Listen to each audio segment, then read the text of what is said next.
നമസ്കാരം. Astrology master ക്ലാസ്സിൻ്റെ ഇന്നത്തെ അധ്യായത്തിലേക്ക് ഏവർക്കും സ്വാഗതം. ഗവേഷണപരവും മനഃശാസ്ത്രപരവുമായിട്ടുള്ള ഒരു നിരീക്ഷണത്തിൻ്റെ അടിസ്ഥാനത്തിൽ നമുക്ക് ഡിറ്റാച്ച്മെൻറ്റിൻ്റെ കാരകനായിരിക്കുന്ന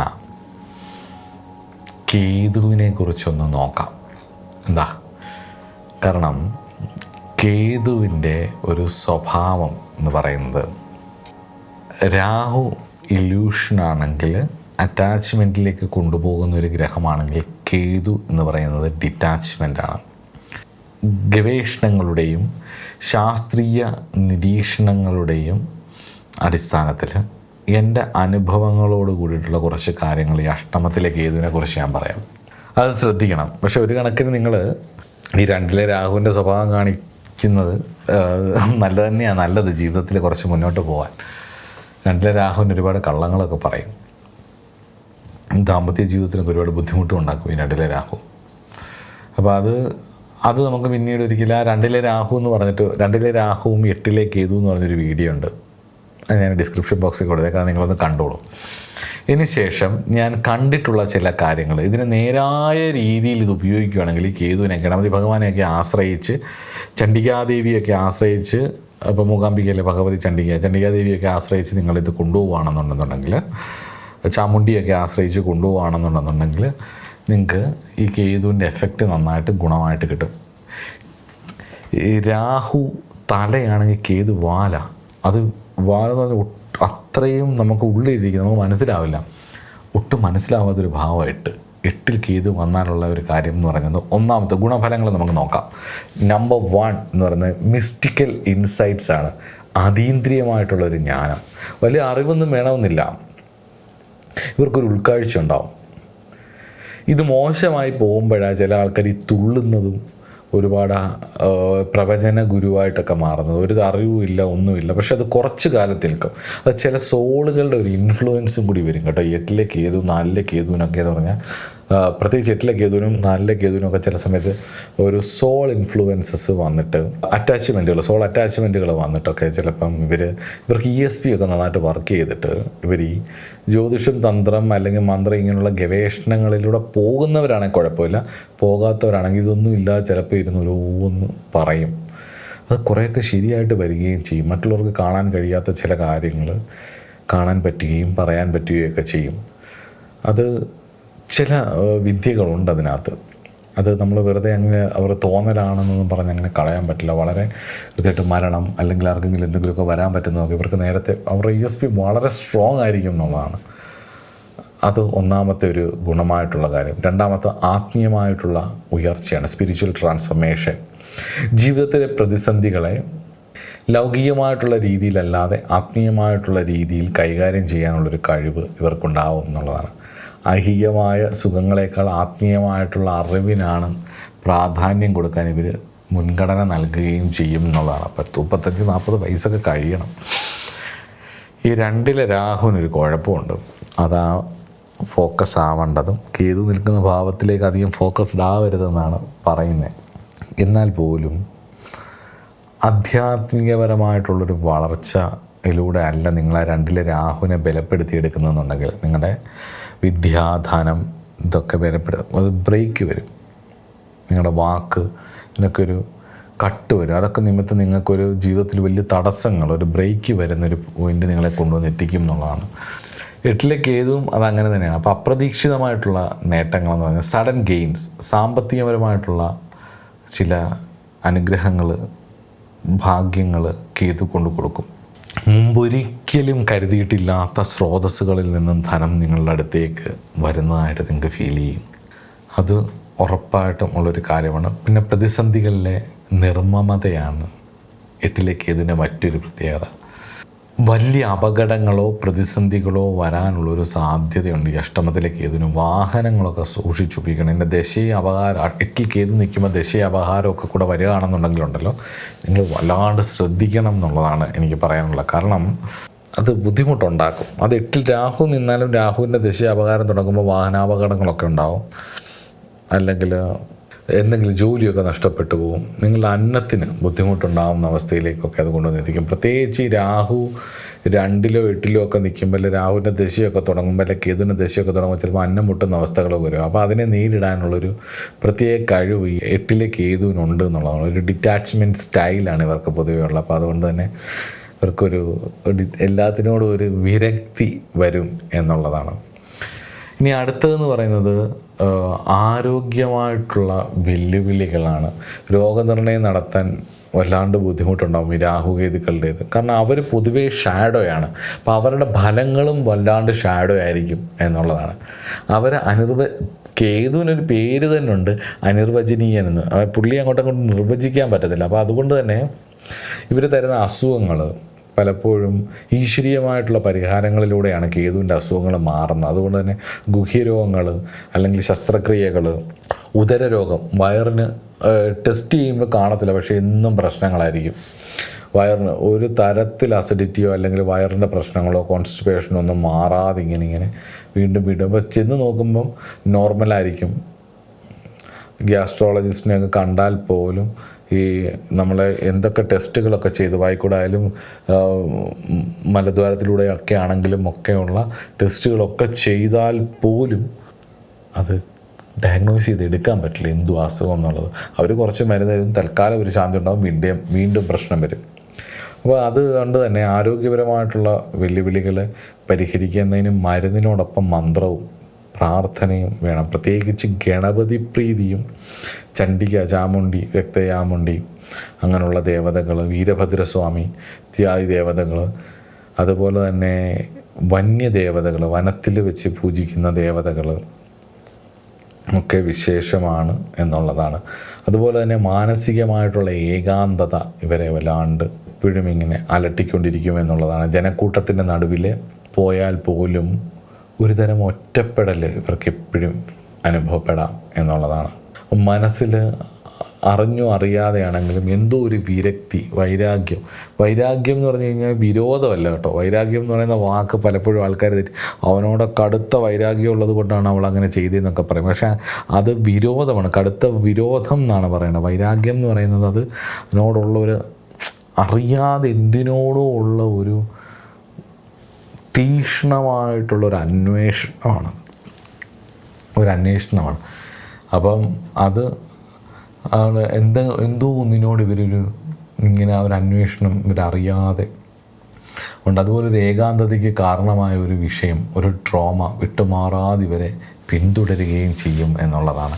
ഒരു ട്രോമാറ്റിക് എക്സ്പീരിയൻസ് ഉണ്ടെന്നുണ്ടെങ്കിൽ അത് ഹീൽ ചെയ്ത് പുറത്തു വരാൻ മാക്സിമം ശ്രമിച്ചോണം. വലിയ ബുദ്ധിമുട്ടാകും കേട്ടോ.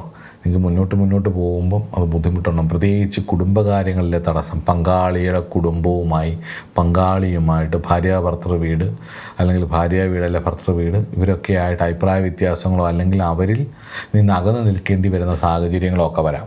നെക്സ്റ്റ് ഈസ് അപകട സാധ്യതകളാണ്. യാത്രകളിലും സാഹസിക പ്രവൃത്തികളിലും അതീവ ജാഗ്രത പുലർത്തേണ്ടവരാണ് 8-ലെ കേതുക്കാർ.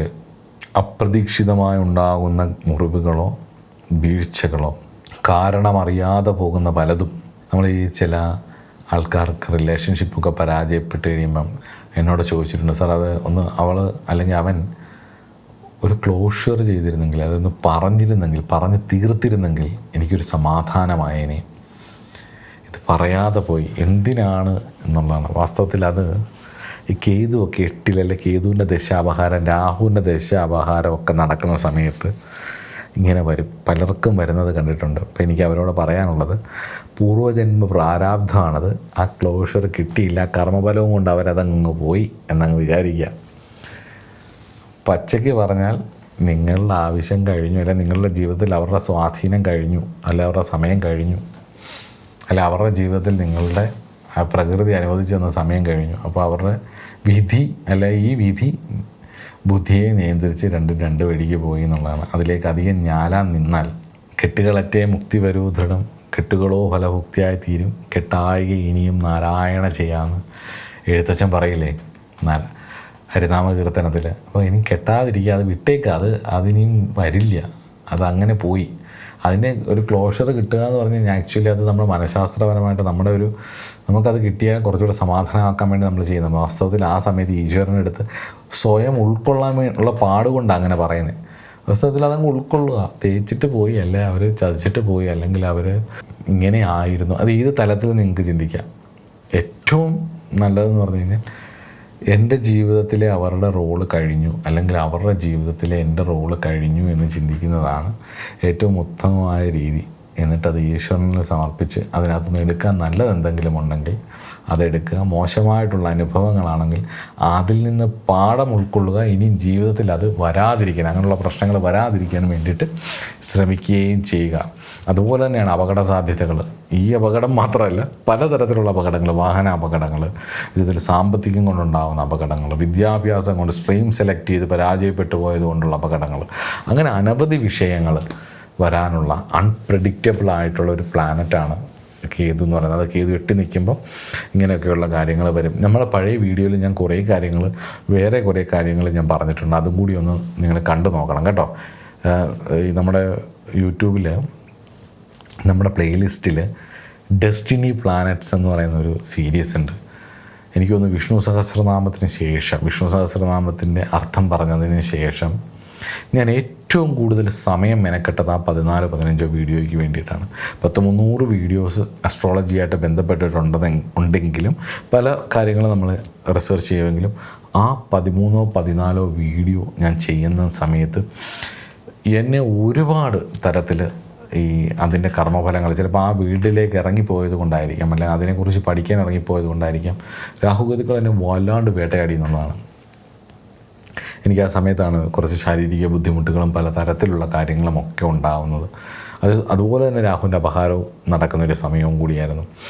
പക്ഷേ സർപ്പപൂജകളിലൂടെയാണ് ഞാൻ അതിനെ മറികടന്നതും. ആ സീരീസ് ബ്രേക്ക് ചെയ്യുന്ന രാഹു 1-2 പ്രാവശ്യം എന്നെ ബ്രേക്ക് ചെയ്തെങ്കിൽ പോലും, കാരണം പല കാരണങ്ങൾ കൊണ്ട് നമുക്കത് പൂർണ്ണമാക്കാൻ പറ്റാത്തത് കൊണ്ട് തന്നെ സമയമെടുത്തെങ്കിൽ പോലും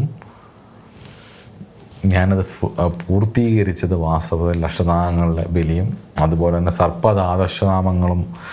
സർപ്പദ്വാദശനാമ പൂജയുണ്ട്. വിഷ്ണുവിന് ദ്വാദശനാമ പൂജ കഴിക്കുന്ന പോലെ നാഗരാജാവിന് 12 നാഗങ്ങളെ പ്രത്യേകമായിട്ട് പൂജ കഴിച്ചിട്ട് നടുക്ക് നാഗരാജാവിനെ പൂജ കഴിക്കുന്ന രീതി, അതുപോലെ തന്നെ നാഗസുബ്രഹ്മണ്യൻ, അതേപോലെ തന്നെ പല ദേവതകളെ പൂജ കഴിച്ചാണ് ആ ഒരു കാലഘട്ടം മുന്നോട്ട് കൊണ്ടുപോയത്.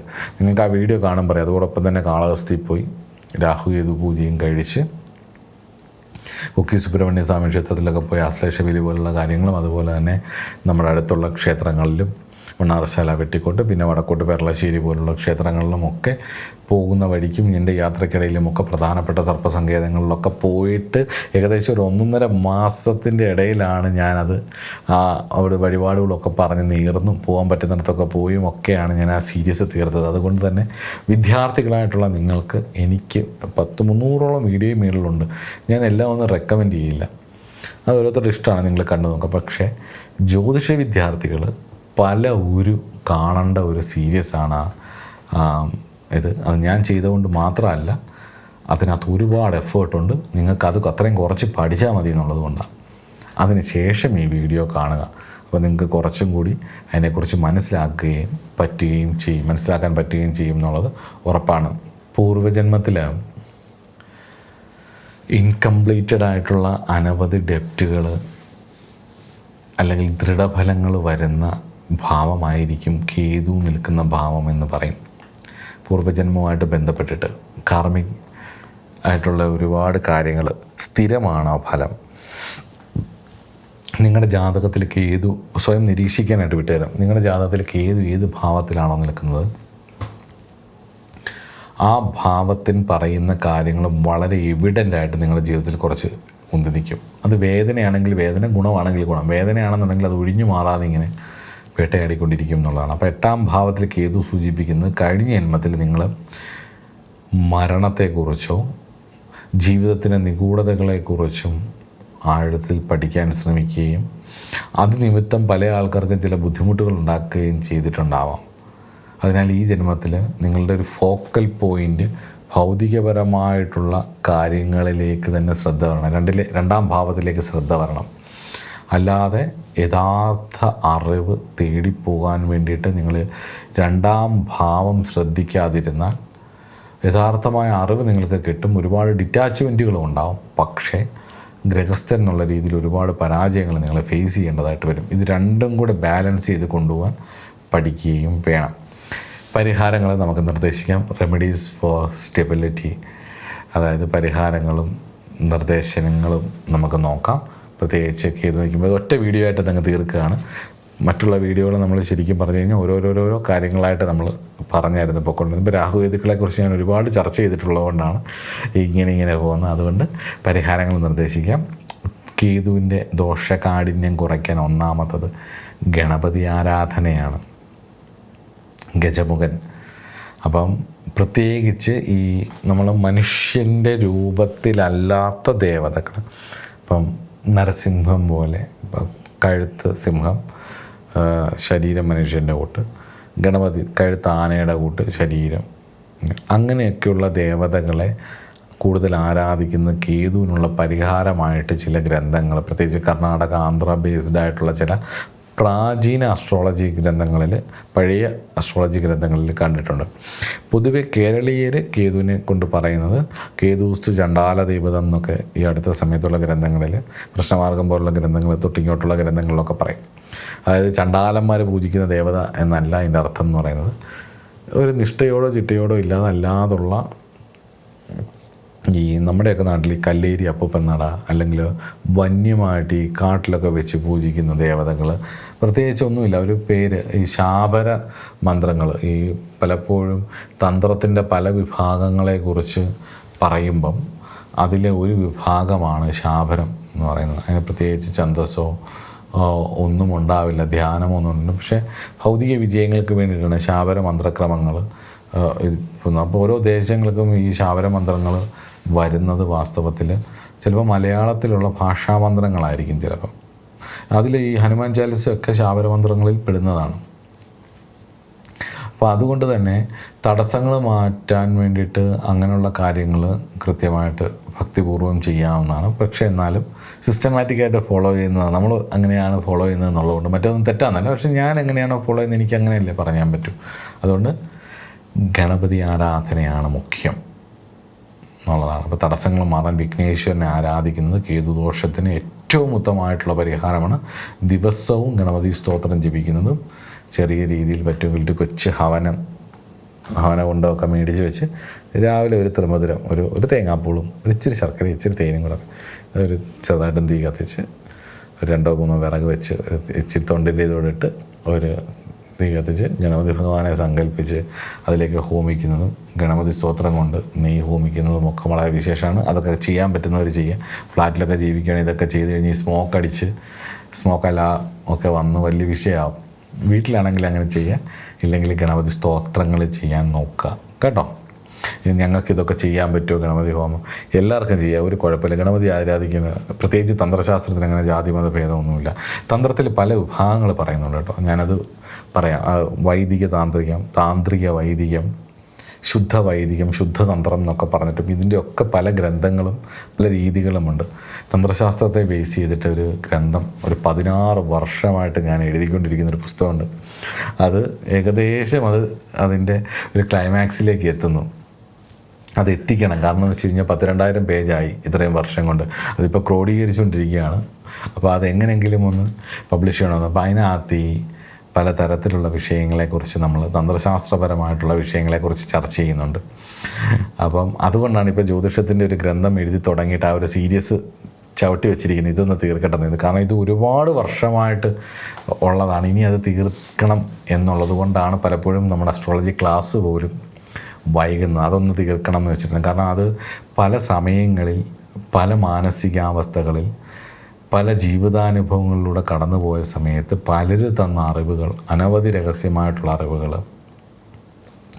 അനവധി രഹസ്യമായിട്ടുള്ള ദേവതാവിധാനങ്ങൾ ഒക്കെ ഉൾക്കൊള്ളിച്ചുകൊണ്ട് തന്ത്രത്തിൻ്റെ ചതുർപാദത്തെ ബേസ് ചെയ്തിട്ട് ഒരു ഗുരു ശിഷ്യ സംവാദ രൂപേണയാണ് ആ ഗ്രന്ഥം രചിച്ചിട്ടുള്ളത്. അതിൻ്റെ നല്ലൊരു ശതമാനവും സംസ്കൃത ശ്ലോകങ്ങൾ ഉണ്ട്. അത് ഞാൻ എഴുതിയ സംസ്കൃത ശ്ലോകങ്ങളുണ്ട്.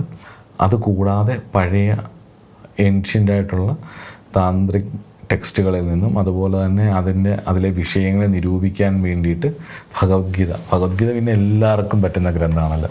തന്ത്രത്തിലും വൈദികത്തിലും താന്ത്രികതയിലും എന്തിലും വ്യാഖ്യാനമുള്ള, ഭക്തിയിലുമൊക്കെ വ്യാഖ്യാനമുള്ളൊരു ഗ്രന്ഥം ഭഗവത്ഗീത.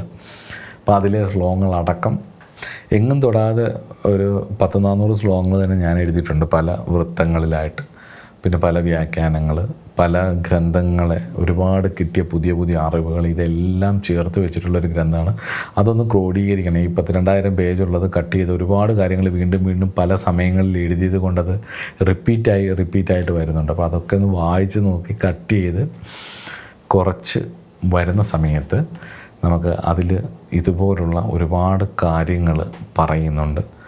പല പല അറിവുകൾ നിങ്ങളിപ്പോൾ കണ്ടുകൊണ്ടിരിക്കുന്ന, ഇപ്പോൾ ഹീലിങ്ങിനെ കുറിച്ചൊക്കെ നിങ്ങൾ പഠിച്ചുകൊണ്ടിരിക്കുന്ന അല്ലെങ്കിൽ അതിനെക്കുറിച്ചൊക്കെ ശ്രദ്ധിക്കുന്നൊരു കാലമാണ്. ഷഡ്ചക്രങ്ങളെക്കുറിച്ച്, ചക്ര മെഡിറ്റേഷൻ, അങ്ങനെയൊക്കെ സറ്റിൽ ബോഡി, ഓറാ ബോഡി ക്ലെൻസിങ് എന്നൊക്കെ പറയുന്നൊരു കാലഘട്ടത്തിലൂടെ പറയാം. ഇതിൻ്റെയൊക്കെ സോഴ്സ് എവിടെ നിന്നാണ് വാസ്തവത്തിൽ, അത് എവിടെ നിന്ന് വന്നു, എങ്ങനെ പോയാലാണ് അത് വർക്കാവുന്നത്, എന്തുകൊണ്ടാണ് ഇതൊക്കെ ചെയ്തിട്ട് നമുക്ക് സക്സസ്ഫുൾ ആവാത്തത്, നമ്മുടെ കാർമിക് ഡെപ്റ്റുകൾ എത്രത്തോളം സ്ട്രോങ് ആണ്, എന്നിട്ട് നമുക്ക് എന്തുകൊണ്ടാണ്, അങ്ങനെയൊക്കെയുള്ള ഒരുപാട് സബ്ജക്റ്റുകൾ ഞാൻ അതിനകത്ത് ഉൾക്കൊള്ളിച്ചിട്ടുണ്ട്. അതൊരു എല്ലാം ബേസ് റൂട്ട് കിടക്കുന്ന ഏൻഷ്യൻ്റ് ഗ്രന്ഥങ്ങൾ തന്നെയാണ്. ശിവപാർവതി സംവാദ രൂപേണ ഉണ്ടായിട്ടുള്ള അനവധിയായിട്ടുള്ള ആഗമ ഗ്രന്ഥങ്ങളും അതുപോലെ തന്നെ പല ടെക്സ്റ്റുകളിൽ നിന്നും ഞാൻ അതിനകത്ത് കാര്യങ്ങൾ ക്രോഡീകരിച്ചിട്ടുണ്ട്. അതോടൊപ്പം തന്നെ എനിക്ക് കിട്ടിയ ഒരുപാട് രഹസ്യമായിട്ടുള്ള അറിവുകളെല്ലാം പലരും തന്ന, പല ആചാര്യന്മാർ തന്ന, പലരും ഇന്ന് ജീവനോടെ ഇല്ല, പലരും എന്നെ ഏൽപ്പിച്ചിട്ട് പോയ പല പദ്ധതികളും ഒക്കെ പദ്ധതി എന്ന് പറയുന്ന ഒരു വിഭാഗത്തിൽ ഉൾക്കൊള്ളിച്ചിട്ടുമുണ്ട്. അപ്പോൾ അതൊന്ന് തീർക്കണം എന്നുള്ളത് കൊണ്ടാണ് പല വിഷയങ്ങൾ എന്നോട് ഇടയ്ക്ക് ആൾക്കാർ ചോദിക്കും, അങ്ങയുടെ കോഴ്സ് എന്താ തുടങ്ങാത്തത്, അസ്ട്രോളജി കോഴ്സ് എന്താ തുടങ്ങാത്തതെന്നൊക്കെ, അസ്ട്രോളജിയുടെ ബുക്ക് വരും എന്ന് പറഞ്ഞ് എന്തുകൊണ്ട് വരുന്നില്ല എന്നൊക്കെ.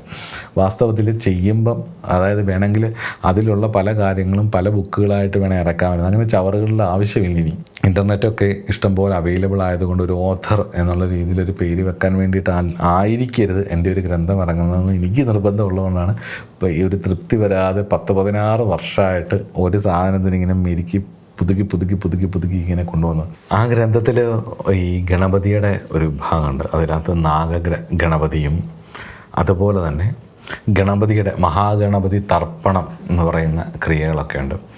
അപ്പം ഞാനെന്താ അത് പറയുന്നതെന്ന് ചോദിച്ചു കഴിഞ്ഞാൽ ഇതൊക്കെ അറിയാൻ വേണ്ടിയിട്ടാണ്. ഈ ആനയ്ക്ക് ഏതുപോലെയാണോ വെള്ളത്തിൽ കളിക്കുന്ന ഇഷ്ടം, അതുപോലെ തന്നെയാണ് ഗണനാഥനായിട്ടുള്ള ഗജമുഖനും ജലം തർപ്പിക്കുന്നത് വളരെ വിശേഷമായിട്ടുള്ളൊരു ക്രിയയാണ്. അപ്പം അതൊക്കെ അത്യാവശ്യം തന്ത്രശാസ്ത്രം അറിയാവുന്നൊരു ക്രിയ പഠിച്ചിട്ടുള്ളവരൊക്കെ അവരവരുടെ സമ്പ്രദായം അനുസരിച്ച് ഇതിലെ പദ്ധതികൾ ഉപയോഗിച്ച് ചെയ്യാവുന്ന രീതിയിലാണത് ചിട്ടപ്പെടുത്തിയിരിക്കുന്നത്. പക്ഷേ സാധാരണക്കാരപ്പം ഞങ്ങൾക്ക് ഗണപതി ഹോമം കഴിക്കാൻ പറ്റുമെന്ന് ചോദിച്ചാൽ ഈ ഒരു ത്രിമധുരം കൂട്ടി, അത് ത്രിമധുരം തന്നെ വേണമെന്നില്ല, ഒരു ശർക്കരയും കുറച്ച് കദളിപ്പഴം കുറച്ച് തേനും എടുത്തോ, അല്ലെങ്കിൽ ഒരു തേങ്ങാപ്പൂളും, എന്തായാലും വീട്ടിൽ തേങ്ങ മേടിക്കുമല്ലോ, അപ്പോൾ അതിപ്പോൾ ചിരണ്ടി അല്ല വാങ്ങിക്കുന്നതെന്നുണ്ടെങ്കിൽ ഒരു തേങ്ങാപ്പൂള് കട്ട് ചെയ്തെടുത്ത് പുളിയൊക്കെ കഴിഞ്ഞ് വന്നൊരു തേങ്ങ പൊട്ടിച്ച് കട്ട് ചെയ്തെടുത്ത് ചെറിയൊരു ഗണപതി ഹോമമൊക്കെ കഴിച്ച് പണ്ട് വീടുകളിലൊക്കെ അമ്മമാരൊക്കെ ചെയ്തിരുന്നതാണ്. അമ്മമാരൊക്കെ അരിക്കലം പണ്ട് വെച്ചിരുന്നതിൻ്റെ കീഴിൽ ഗണപതി ഹോമം കഴിച്ചിട്ടായിരുന്നു ഇതൊക്കെ ചെയ്തിരുന്നത്. അപ്പം അങ്ങനെയൊക്കെ ആരാധിക്കാം ഭഗവാനെ. നമ്മുടെ ജീവിതം തന്നെ ആരാധനയല്ലേ. അപ്പോൾ എല്ലായിടത്തും ഈശ്വരനുമായിട്ടൊരു ബന്ധം വരുന്നത് വളരെ ഇതാണ്. അതൊന്നും അല്ലെങ്കിൽ പൂജാമുറിയിൽ പോയിരുന്ന് പ്രാർത്ഥിക്കാം, ഗണപതിയുടെ സ്തോത്രങ്ങൾ ചെയ്യാം, ഗണപതി ക്ഷേത്രങ്ങളിൽ പോയി തൊഴാം, അവിടെ വേണ്ട പരിഹാരങ്ങൾ ചെയ്യാം, ഒക്കെ ചെയ്യാം. അതുപോലെ തന്നെ സാധാരണക്കാരായിട്ടുള്ള ആൾക്കാർക്ക് ദാനധർമ്മങ്ങൾ ചെയ്യുക എന്നുള്ളതാണ്. വസ്ത്രം, അതുപോലെ തന്നെ പാവപ്പെട്ടവർക്ക് ശാരീരിക ബുദ്ധിമുട്ടുകൾ അനുഭവിക്കുന്നവർ, ഒരിക്കലും റിക്കവറി ഇല്ലാത്ത അസുഖങ്ങളിലൂടെ കടന്നു പോകുന്നവർക്ക് വേണ്ട കാര്യങ്ങൾ ഇതൊക്കെ ചെയ്തു കൊടുക്കാം.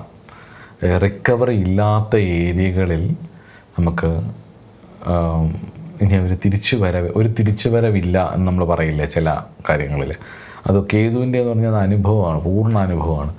അപ്പോൾ അവരെയൊക്കെ സഹായിക്കുന്നു, അവർക്ക് വേണ്ട കാര്യങ്ങൾ ചെയ്തു കൊടുക്കുന്നതും ഒക്കെ വളരെ വിശേഷമാണ് എന്നുള്ളതാണ്.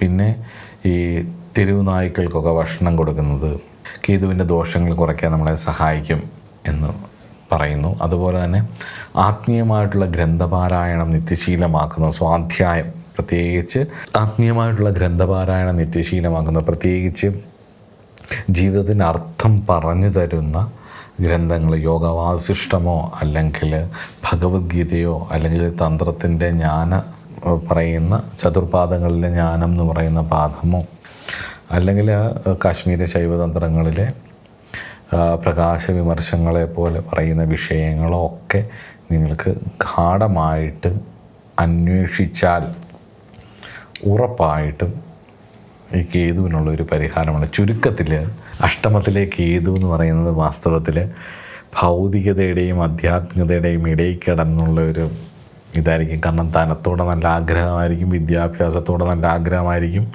അപ്പം അതിന് വേണ്ടിയിട്ടൊക്കെ ഒരുപാട് ശ്രമിക്കും. 2ാം ഭാവത്തിൽ പറയുന്ന കാര്യങ്ങളിലൊക്കെ നിങ്ങളുടെ ശ്രദ്ധ വരും. പക്ഷേ പിന്നെ കേതുവിൻ്റെ അവിടെയാണ് ഡെപ്റ്റ് കിടക്കുന്നത്. അതുകൊണ്ട് ഒരു ഡിറ്റാച്ച്മെൻറ്റിനുള്ളൊരു ശ്രമവും വരും. അപ്പം അങ്ങനെ വരുന്ന സമയത്ത് കുറച്ച് ഐസൊലേറ്റഡ് ആയിട്ട് തോന്നും. ഭൗതികപരമായിട്ടുള്ള കാര്യങ്ങളിലെ ഗ്രോത്ത് കുറയുമ്പോൾ വീണ്ടും രാഹു നിൽക്കുന്ന ഭാഗങ്ങളിലേക്ക് പോകും. അവിടെ ബ്രേക്കുകൾ വരും. ദൈവാധീനം കുറയുന്ന സമയത്ത് അവിടെ ബ്രേക്കുകൾ വരും. അപ്പം എന്നും നിരന്തരമായിട്ടുള്ള ഒരു സംഘർഷങ്ങളിലൂടെ പോയിട്ട് കുറച്ച് കാലം കഴിയുമ്പോൾ എല്ലാത്തിനോടും ഒരു ഡിറ്റാച്ച്മെൻറ്റ് വരും. വെറുതെ വരുന്നതല്ല, അറ്റാച്ച്ഡ് ആയിരുന്നാലും ഡിറ്റാച്ച്ഡ് ആയിട്ടിരിക്കണം എന്നുള്ളൊരു ചിന്ത വന്നു തുടങ്ങുകയും ചെയ്യും. ഒരു ആന്തരികമായിട്ടുള്ള സന്തോഷം നിലനിർത്താൻ വേണ്ടിയിട്ട് ഈശ്വര കാര്യങ്ങൾ ചെയ്യുകയും ചിട്ടയായ ജീവിതവും ദൈവാധീനവും ഉണ്ടെന്നുണ്ടെങ്കിൽ ഈ സ്ഥാനത്തെ കേതുവൊക്കെ കുറച്ച് കാലം കഴിയുമ്പോൾ അതൊരു നല്ല രീതിയിലേക്ക് ആ ദോഷങ്ങളൊക്കെ തീർന്ന് നല്ല രീതിയിലേക്ക് കൊണ്ടുപോകാനും പറ്റും. രാഹുകേതുക്കൾ വാസ്തവത്തിൽ അനിർവചനീയരായിട്ടുള്ള ഗ്രഹങ്ങളാണ്. കാരണം ഷാഡോ പ്ലാനറ്റ്സാണ്. അതുകൊണ്ട് തന്നെ ഇവർക്കുള്ള പരിഹാരങ്ങളും ഇവർക്കുള്ള സേവകളും പ്രാർത്ഥനകളും നമ്മളെ നിത്യജീവിതം കുണ്ടലിനി കുണ്ടലിനിയുടെയൊക്കെ കാരകത്വം രാഹുവിനാണ്. രാഹുകേതുക്കൾക്കാണ്. നാഗചാമുണ്ടിയൊക്കെ കേതുവിനെ കൊണ്ടാണ് ചിന്തിക്കുന്നത്. അപ്പോൾ അങ്ങനെയൊക്കെ വരുന്ന സമയത്ത് നമുക്ക് അങ്ങനെയുള്ള ദേവതകളെയൊക്കെ ആരാധിക്കുകയും കുണ്ടലിനി ധ്യാനം പോലുള്ള കാര്യങ്ങളൊക്കെ ഗുരുമുഖത്ത് നിന്ന് ദീക്ഷയൊക്കെ സ്വീകരിച്ച് ചെയ്യുകയൊക്കെ ചെയ്ത് കഴിഞ്ഞാൽ ഈ രാഹുകേതുക്കൾക്കൊക്കെ, പ്രത്യേകിച്ച് കേതുവിന് അതൊരു പരിഹാരവും കൂടിയാണ്. രാഹുവിന് ബാഹ്യമായ ക്രിയകൾ തന്നെ കഴിക്കണം പരിഹാരത്തിന്. അതേപോലെ തന്നെ നമുക്ക് വേണമെങ്കിൽ നവഗ്രഹങ്ങളിൽ രാഹുവിൻ്റെ പത്മമൊക്കെ ഇട്ട് രാഹുവിൻ്റെ പൂജയൊക്കെ കഴിക്കാം. അപ്പം ഉപ്പ് ചേർക്കാത്ത അടയും, എനിക്ക് തോന്നുന്നു തേങ്ങാപ്പാലിനകത്തിട്ട് അടയാൻ തോന്നുന്നു അതിൻ്റെ നിവേദ്യം, ഉപ്പ് ചേർക്കാതെ. അപ്പം അങ്ങനെ ആണെന്ന് തോന്നുന്നു കേട്ടോ, ഓർമ്മ കിട്ടുന്നില്ല. അപ്പോൾ അങ്ങനെയൊക്കെയുള്ള പരിഹാരങ്ങൾ ചെയ്യാം. ഞാൻ രാഹുകേതുക്കളെക്കുറിച്ചൊരു നമ്മുടെ റെമഡീസ് ലിസ്റ്റ് ഉണ്ടല്ലോ, പ്ലേലിസ്റ്റ്, അതിനകത്ത് ഈ കേതുവിനുള്ള പരിഹാരങ്ങൾ വളരെ വിശദമായിട്ട് പറഞ്ഞിട്ടുണ്ട്. അതും കൂടി കണ്ടു നോക്കുക. അപ്പം ജാതകത്തിൽ കേതു 8-ൽ നിൽക്കുന്നവർ നല്ല സസൂക്ഷ്മമായിട്ട് ജീവിതത്തെ നിരീക്ഷിക്കണം. എടുത്തിയാടിയൊന്നും ചെയ്യരുത്. വലിയ ഐതിഹാസികപരമായിട്ടുള്ള കാര്യങ്ങൾ ചെയ്യാൻ വേണ്ടിയും അപകടപരമായിട്ടുള്ള കാര്യങ്ങൾ ചെയ്യാൻ വേണ്ടിയൊക്കെ പോകുമ്പോൾ മല കയറാൻ പോവുക, കൂട്ടുകാർ കൂടിയിട്ട് ഒരുപാട് ദൂരം ലോങ് ട്രാവൽ ചെയ്യാൻ ബൈക്കിലോ കാറിലോ ഒക്കെ പോവുകയാണെന്നൊക്കെ ശ്രദ്ധിച്ച് മുന്നോട്ട് പോവുക. അപ്പോൾ അടുത്ത ക്ലാസ്സിൽ അടുത്ത ഒരു വിഷയവുമായിട്ട് കാണുന്നതിനും വരെ നമസ്കാരം.